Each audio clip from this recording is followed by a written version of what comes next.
I'm Marcus James Dixon with Gold Derby, and we are happy to welcome Karyn Kusama to our directors panel for Yellowjackets on Showtime. Congrats on your Emmy nomination for directing the pilot episode. And this is your first Emmy nom, but you've been around the film award scene for a while now. So what does it mean to get nominated for this TV show? Well, first of all, it's just such an honor and such a delightful surprise. Honestly, for me, I think it says a lot about my particular transition into aspects of TV, but a lot of directors, film directors into television. I think it's so incredible to see a more cinematic approach be rewarded in television. It's just fantastic. And the pilot you're nominated for, I love how it opens. I love the first scene, that the mysterious snowy scene. And there's all the whispers, and the girl falls into the death pit. It really set the tone that anything could happen on the show. And I'm curious, what made you all decide to open with that scene? It was always part of the script. It was from the very beginning. It was conceived that we were watching someone who had the strength and the agility of an athlete, but also very quickly we realize is running for her life in some way. And so it was always part of the conception of it that we start with something that out there that doesn't feel anchored to the rest of the show entirely. Mm-hmm. And Yellowjackets is so unique because it fits into so many different genres. It's drama, family, coming of age, and of course, like mystery, adventure, horror. How do you, as the director, flow so effortlessly between all of these different styles? It was a huge challenge in reading the script and imagining how to approach it, but I realized it's also the reason I wanted to do it. I'm really drawn to work that I call a genre mashup. I find myself really interested by the collision of tones and the collision of I want to say narrative expectations. I find that to be really exciting to watch. I personally am really drawn to that kind of work. And so for me, it was just about allowing all of it to be real, even if it was outrageous. So the humor, the horror, the family dynamics, feeling like it had the texture of real life, even if it was really heightened and somewhat theatrical at times. And so that was the core kind of guiding thread for me as I was approaching that very tricky tone. The casting of the show has been praised universally by everyone, particularly because the show had to cast teen versions and adult versions of the same characters. And I'm curious, as the director of the pilot, were you involved in the casting in any way, or can you talk about that aspect? Oh yeah, it was actually one of the most time intensive components of prep, because this was before COVID. So we were sitting in a tiny room, Ashley and Bart, the creators, and our executive producer, Drew. We were just in there with the casting directors, meeting and working with actor after actor after actor. And I feel, particularly with a challenge like this one, where you needed to create that bridge between the older and younger versions of the characters, I like to spend a lot of time with actors in auditions, because I think that's how I get to know what they're capable of. So I don't just take the first reading that they offer in an audition at face value. And so it was a really time intensive process. It took a long time to land where we did with everyone. And 7 Emmy nominations overall for Yellowjackets, including drama series, directing, writing, casting, and 2 of the cast members, Melanie Linsky and Christina Ricci. So what's it like working on a show that doesn't just have this awards recognition, but of course the super fan obsessed viewers who analyze every single line? Well, I mean, it's really fun. I feel like that's how I approached the script and the successive scripts as a director, like as a super fan.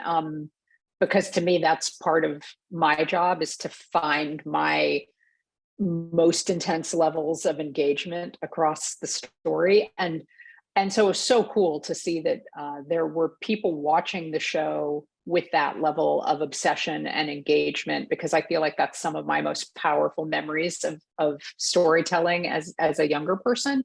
But to your point about casting and Melanie and Christina and Tawny and Juliet, there was something about working with actors who had been in the business for a long time, who had seen kind of all facets of the business as actors, light and dark. And they really brought a lot of that, I want to say, institutional knowledge, but also institutional trauma as women into their characters. And so I feel like audiences were also responding to that. They felt like they knew these women or had relationships with them from childhood or from adolescence.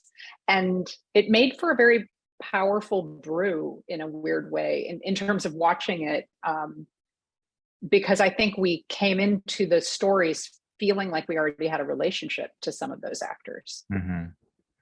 The cliffhanger at the end of episode 1, where the plane starts going down, is one of the best cliffhangers of any pilots I've seen in a long, long time. Like, how could you not watch episode 2, after finishing that? What was your reaction when you read that in the script, that that's how your episode would end?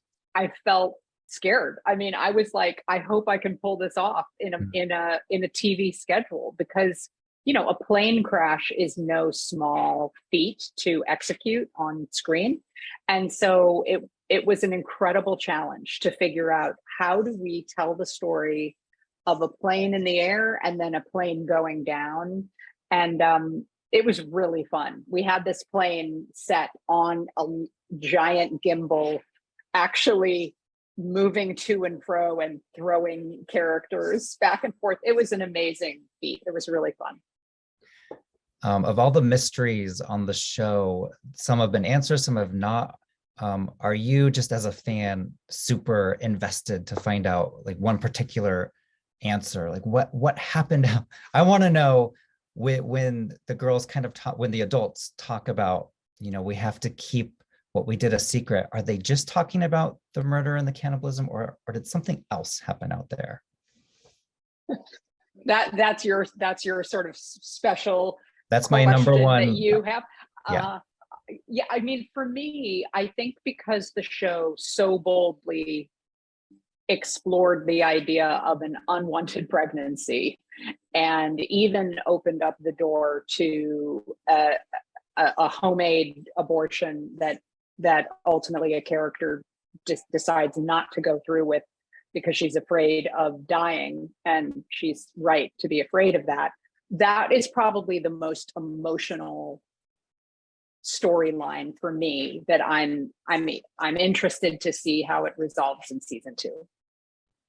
If Yellowjackets invites you back for season 2 to direct another episode, what would you say? Would you want to return to this world? Oh my gosh. I for a second there, I was like, if Yellowjackets invites me back, yes, they've invited me back. Okay. And my plan is to be directing the finale. I'm really excited. Ooh, yeah, that's good. And final question, is there a scene from the pilot that you as a director you're the most proud of, that when you go back and watch it, you think, I can't believe we pulled this off. I love that we did this?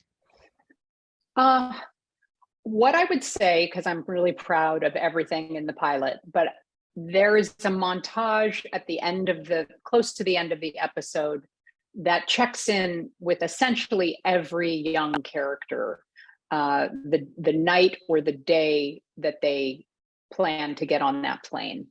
And that montage was always in the script. We had to fight for it because it was just a lot of little scenes that were really hard to find a place for on a schedule. And yet, even though those little scenes felt like small details, the cumulative effect of that sequence to me is one of momentousness and a sense of lives about to be forever changed. And so I'm really, really happy and really proud that we were able to fight to preserve that sequence and then get to shoot it and get so much insight into characters that we might have thought were supporting characters initially, and that, of course, over the length of the season and successive seasons potentially are really important people to the story. So I'm really proud of that sequence. Well, congrats again on the nomination. Best of luck come Emmy time. Thank you so much. I really appreciate that. It was lovely to speak with you.